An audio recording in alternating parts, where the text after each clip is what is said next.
आज ही Doubtnut app download करें। Doubtnut पर होगा अब आपके सभी मैथ्स, केमिस्ट्री, फिजिक्स और बायोलॉजी डाउट्स का सफाया। बस अपने क्वेश्चन की फोटो खींचो, उसे क्रॉप करो और तुरंत वीडियो सोल्यूशन पाओ। Download now. Primase is the enzyme responsible for initiation of DNA synthesis. Which of the following is the appropriate reason for it?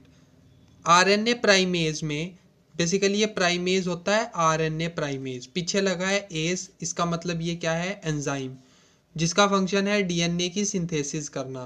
अब नीचे दिए हुए स्टेटमेंट में सबसे अप्रोप्रिएट रीज़न क्या होगा? तो स्टेटमेंट रीड करने से पहले सबसे पहले समझेंगे कि यहाँ क्या हो रहा है।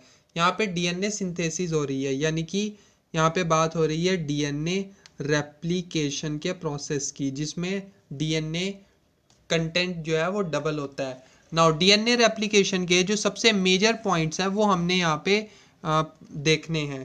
तो सबसे पहले बात करेंगे डीएनए की। तो डीएनए हमें पता है एक डबल स्ट्रैंडेड मॉलिक्यूल है और वो कैसे प्रेजेंट होता है, हेलिक्स की फॉर्म में। तो यहाँ पे हम डबल स्ट्रैंडेड जो है डीएनए बनाएंगे और ये दोनों एक दूसरे से कनेक्टेड होते हैं। कनेक्टेड किससे होते हैं? बेस पेयर से। This is base pair.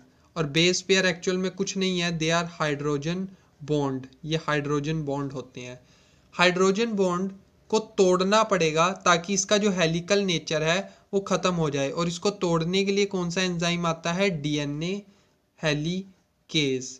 ठीक है, डीएनए हेलिकेज एंजाइम आएगा। जब ये टूटेगा तो हमें एक स्ट्रक्चर देखने को मिलेगा जिसको हम कहेंगे रेप्लिकेशन फॉक। रेप्लिकेशन फॉक जो कि इन्वर्टेड वाई शेप है, ये वाई होता है, इसको अगर हम उल्टा कर दें तो हमें क्या मिलेगा? इन्वर्टेड वाई शेप स्ट्रक्चर, कुछ इस तरह का। ये है रेप्लिकेशन फॉर्क। एक स्ट्रैंड अगर 5 प्राइम से 3 प्राइम की है तो दूसरा क्या होगा? एंटी पैरेलल, यानी कि 3 प्राइम से 5 प्राइम। यहाँ पे जो डीएनए की सिंथेसिस होगी वो कॉन्टिन्यूस होगी, बिकॉज डीएनए सिंथेसिस कैसे होती है? 5 प्राइम से 3 प्राइम की तरफ। और यहाँ जो एंजाइम होता है उसको हम कहते हैं कॉर्नबर्ग एंजाइम। तो कॉर्नबर्ग एंजाइम जो है वो यहाँ पे बेसिकली आएगा। इसकी जो सिंथेसिस होगी वो नॉन कॉन्टिन्यूस होगी, यानी कि फ्रैगमेंट्स में होगी, और इन फ्रैगमेंट्स को हम कहेंगे ओकाजाकी फ्रैगमेंट्स। तो यहाँ पे बने हैं ओकाजाकी फ्रैगमेंट्स। ओकाजाकी फ्रैगमेंट्स को जोड़ने के लिए यहाँ पे एंजाइम आएगा जिसको हम कहेंगे डीएनए लाइगेज। अब पूरी कहानी हमें समझ में आ गई। अब हम ऑप्शंस रीड करेंगे। एक बात और याद रखनी पड़ेगी कि ये जो कॉर्नबर्ग एंजाइम है वो कभी भी इस प्रोसेस को स्टार्ट नहीं कर सकता। तो स्टार्ट करने के लिए हमें कौन चाहिए होगा? स्टार्ट करने के लिए हमें चाहिए होगा आरएनए प्राइमर। और आरएनए प्राइमर की सिंथेसिस के लिए एक एंजाइम चाहिए होता है, उस एंजाइम का नाम है RNA primase. Now RNA primase enzyme चाहिए आरएनए प्राइमर के लिए। क्यों?